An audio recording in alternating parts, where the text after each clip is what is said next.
Bill Burr is like a man standing alone on stage, the spotlight glaring, every eye fixed on him, yet you don't know what he'll say next. His words cut deep, making you laugh, cringe, and question everything you thought you understood. No one is safe from his sharp wit. No idea is too sacred to challenge. Bill Burr is a comedian whose voice dares to confront life's harsh truths. Are you ready to face them? Long before his voice filled sold-out arenas, William Frederick Bill Burr was just a restless kid from Canton, Massachusetts. Born on June 10, 1968, his father, Robert Edmund Burr, worked as a dentist, and his mother, Linda Ann Burr, cared for patients as a nurse. The Burr home reflected the steady rhythm of a middle-class family with deep Irish and German roots, where laughter and blunt honesty were part of everyday life. As a child, Burr absorbed the raw energy of Boston's suburbs, surrounded by sports talk, tough humor, and unfiltered conversation. Those early years shaped the rhythm of his future stage presence, sharp, observational, and unapologetically real. He often spoke about watching people lose their tempers at traffic lights or the way working-class men handled frustration with humor, lessons that quietly became the foundation of his craft. Before chasing comedy, Burr clocked hours in warehouses, lifting boxes and moving pallets. The work was tiring yet strangely freeing, teaching him the value of effort and independence. He often said he loved the job because no one was breathing down his neck. During breaks, he would daydream about being on stage, imagining how he could turn ordinary frustrations into something people would laugh at. Each paycheck pushed him closer to his decision that would change everything. One night, he finally walked into a small comedy club and grabbed the mic for the first time. The audience was small, the laughs were uncertain, but the rush was undeniable. That moment turned a warehouse worker into a dreamer, setting the first spark of the career that would one day make Bill Burr one of the most fearless voices in modern comedy.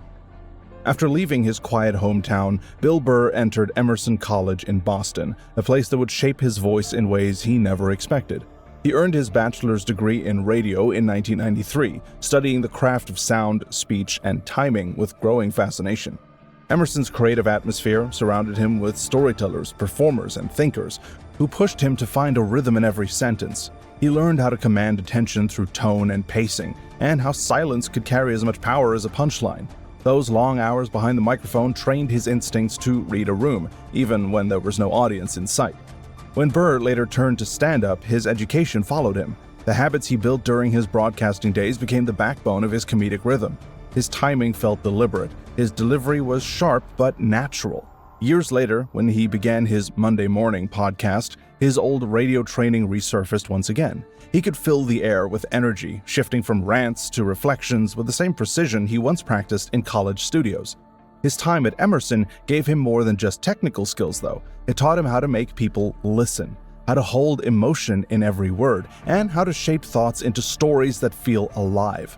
Before fame and global tours, it was those early lessons in radio that gave Bill Burr his command of silence, his sense of control, and his unmistakable presence on the microphone. Bill Burr's career began quietly in the smoky clubs of Boston during the early 1990s. He stood on cramped little stages, holding a mic with a mix of anger and honesty that audiences could really feel. His early routines were raw, loud, and unfiltered, shaped by frustration and by truth. He spoke about life as it was, without softening the edges, and that became his signature. Every night, in front of a restless crowd, sharpened his timing, toughened his confidence, and set him apart from the polished humor common at the time. His rise came slowly, but it came with force. When his Netflix special, You People Are All the Same, premiered in 2012, his reputation exploded beyond comedy clubs. The world finally saw the blend of sarcasm, rage, and razor-sharp truth that had built his name on stage for years. The same year, he co-founded All Things Comedy, a network designed to give performers control over their own art without losing their voice to corporate hands. Hollywood soon took notice. Burr appeared as Patrick Kuby in Breaking Bad, where his dry humor fit perfectly in the show's dark tone. Later, he entered the Star Wars universe as Miggs Mayfeld in The Mandalorian, bringing unexpected depth to a character built on distrust and redemption. He also created and voiced Frank Murphy in the animated series F is for Family, a nostalgic yet brutally honest reflection of suburban life. Burr's success grew beyond television, too. He sold out in Madison Square Garden, performed in front of thousands at Fenway Park in 2022, and carried his comedy across oceans to Athens and London. In 2023, he took another leap with his directorial debut, Old Dads, on Netflix, a sharp and emotional story about growing older in a changing world. Now, in 2025, Burr's latest special, Drop Dead Years, streams on Hulu. It captures a quieter version of his fire. His voice remains fierce, yet his themes have turned inward. Fatherhood, aging, and mental balance fill his stage with something deeper than just anger. Through every phase, Burr has stayed grounded in truth. He built a career on saying what others would avoid, and that has made him one of the most fearless comedians of his time. Bill Burr has built his identity as a thinker who values honesty more than allegiance. He's never chosen a political side, instead choosing to laugh at how each side claims moral victory. His stage presence carries a sense of defiance, where no one is safe from his humor and everything becomes a mirror for human behavior. He's spoken about how modern politics has turned into a kind of entertainment where outrage matters more than facts. Burr often points out that people fight over symbols instead of fixing problems. His commentary feels grounded in experience, shaped by years of watching public debates twist into noise. He sees humor as the last place where truth can breathe without any fear. Over time, Burr's political commentary has moved from surface-level jokes to deeper cultural reflections. His specials highlight how easily society turns arguments into labels and how every opinion now carries the weight of identity. Through this lens, he exposes how humor keeps people human, allowing them to face uncomfortable truths without collapsing into rage or guilt. He does not use politics for career gain or popularity. Instead, it serves as raw material to reveal what people try to hide: vanity, insecurity, and the need to appear righteous. His humor often lands hardest when it cuts through hypocrisy, forcing the audience to face how often they contradict their own beliefs. Recent discussions around censorship have drawn Burr's attention as well. He's questioned how social media platforms have replaced open debate with public judgment. On his podcast, he often breaks down how small issues become global feuds within hours, showing how technology feeds division. His voice remains one of curiosity rather than condemnation, asking why society now values reaction over reason. In interviews, Burr has said that the best comedy should challenge comfort, not reinforce it. He treats laughter as a way to pull back the curtain, exposing how fragile modern sensibilities have become. His stance keeps evolving, yet the message stays clear. Real progress comes from thinking freely, not shouting louder. Through every new special, Burr reminds his audience that humor is not just an escape. It's a way to face the truth without being afraid of it. Bill Burr's path through entertainment has been filled with unpredictable shifts and defining milestones that stretched beyond stand-up. His ability to reinvent himself while staying grounded in authenticity kept his career constantly evolving. After gaining steady momentum in comedy, Burr began blending his storytelling talent into multiple mediums. His first major television exposure came through Chappelle's Show, where his sharp timing and presence earned him recognition among rising comics. It marked the start of his move from underground clubs to mainstream visibility. He later appeared in several talk shows where his unscripted humor made him a regular guest.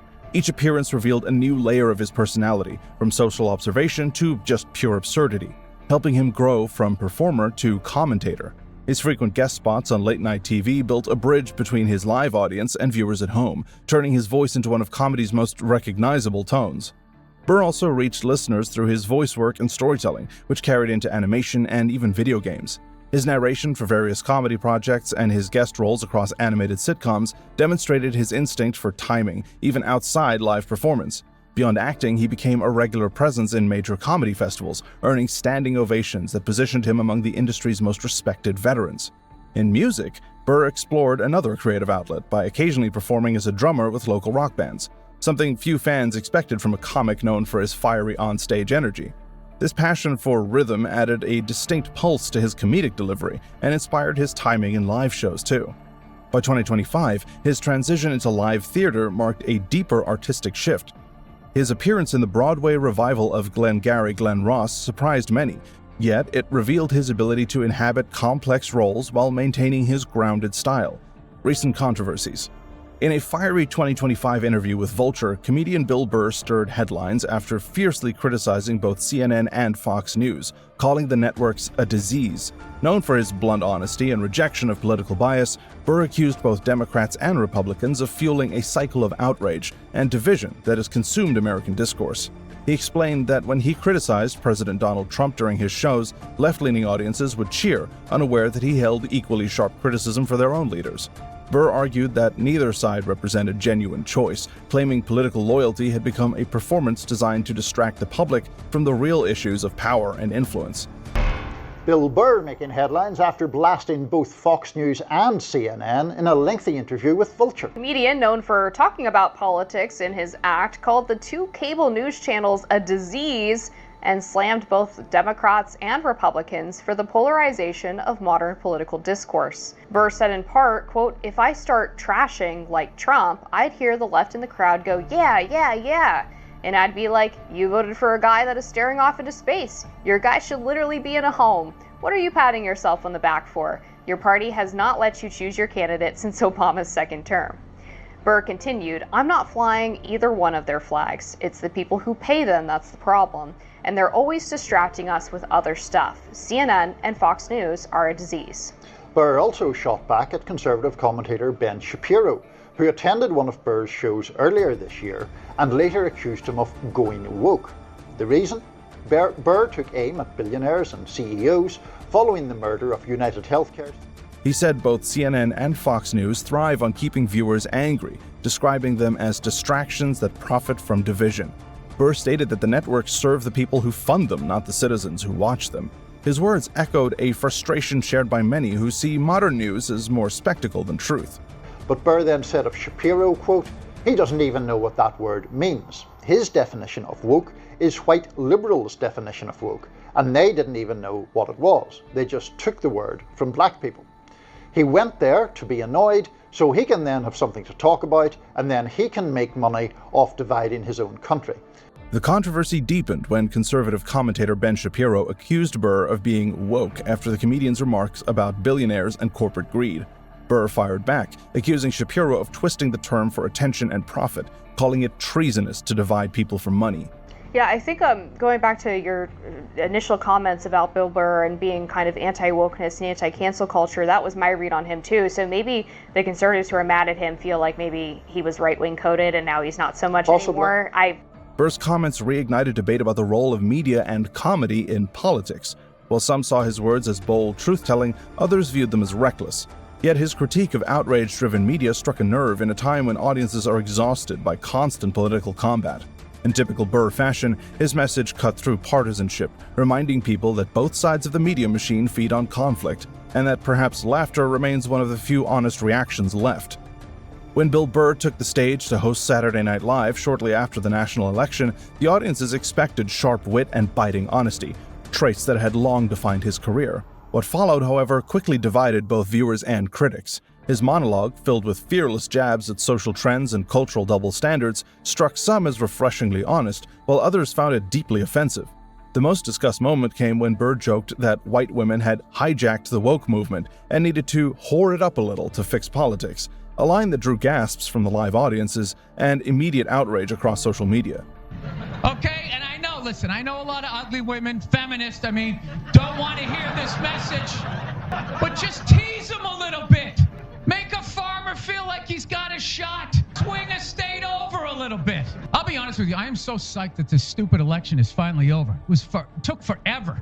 Supporters praised Burr for maintaining that irreverent edge that once made stand-up comedy unpredictable. They argued that the purpose of satire was to expose contradictions and push audiences beyond comfort. Yet his detractors saw the routine as outdated and tone-deaf, claiming it mocked movements that had given marginalized groups a voice. The reaction was swift. Opinion pieces flooded online platforms, with some labeling Burr's humor as punching down, while others defended it as a free expression in an increasingly fragile cultural space. Like, who was sitting there watching the debate like still not decided? Two of the most polar opposite people ever. It's like, all right, let's see. What does the orange bigot have to say? How about the real estate agent that speaks through her nose? This is so difficult. It's like they overlap. I just can't make up my mind. NBC received complaints. Though the network stood by the episode, citing the show's long tradition of provocative comedy, Burr himself seemed unfazed by the criticism, later stating in interviews that comedy's role was to challenge hypocrisy and that he never intended to please everyone.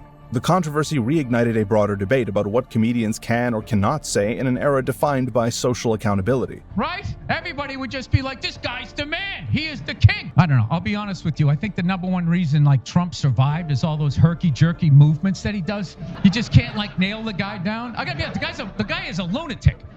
Whether viewed as bold honesty or reckless provocation, the SNL monologue cemented Burr's reputation as one of the last mainstream comics willing to risk outrage for authenticity, proving that his humor remained as divisive and unpredictable as ever.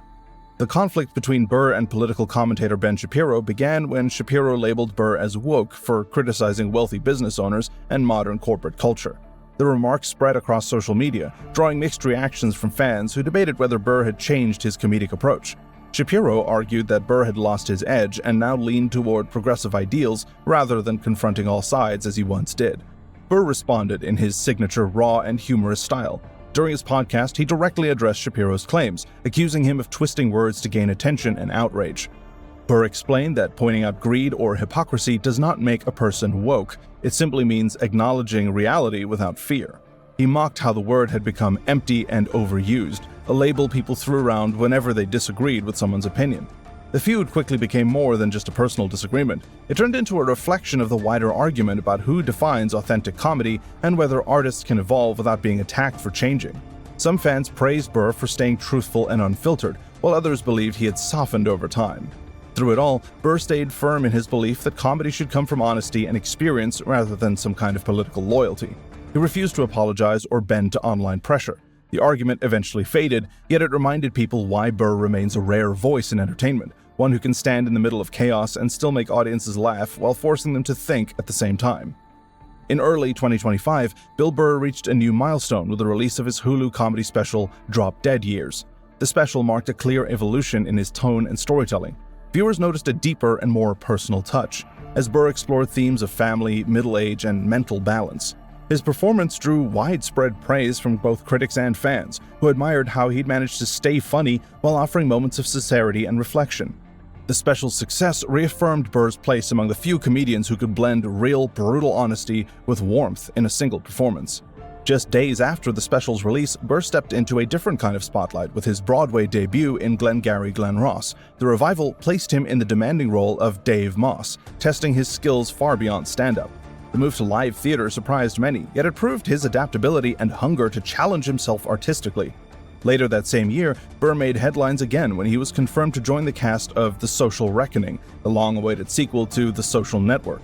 His involvement in the project signaled a growing interest in serious acting, suggesting a future where Burr balances both comedy and genuine film work. As of late 2025, Burr remains a creative force who continues to expand beyond traditional comedy. His transition into larger acting roles, alongside his ongoing success in stand-up and podcasting, shows an artist who never settles, always moves forward toward new challenges, and stays grounded in the sharp humor that built his legacy. Bill Burr's journey from a working-class Boston upbringing to international comedy stardom illustrates the power of honest, fearless observation. His career reflects a willingness to confront societal norms, question cultural trends, and expose human contradictions through humor. Burr's voice has evolved over the decades, moving from raw and rage-driven performances to nuanced explorations of fatherhood, aging, and personal growth, all while maintaining that signature blunt honesty. He's expanded comedy into multiple forms, from stand-up specials to podcasts, television, Broadway, and film, proving that adaptability and persistence define modern comedic success.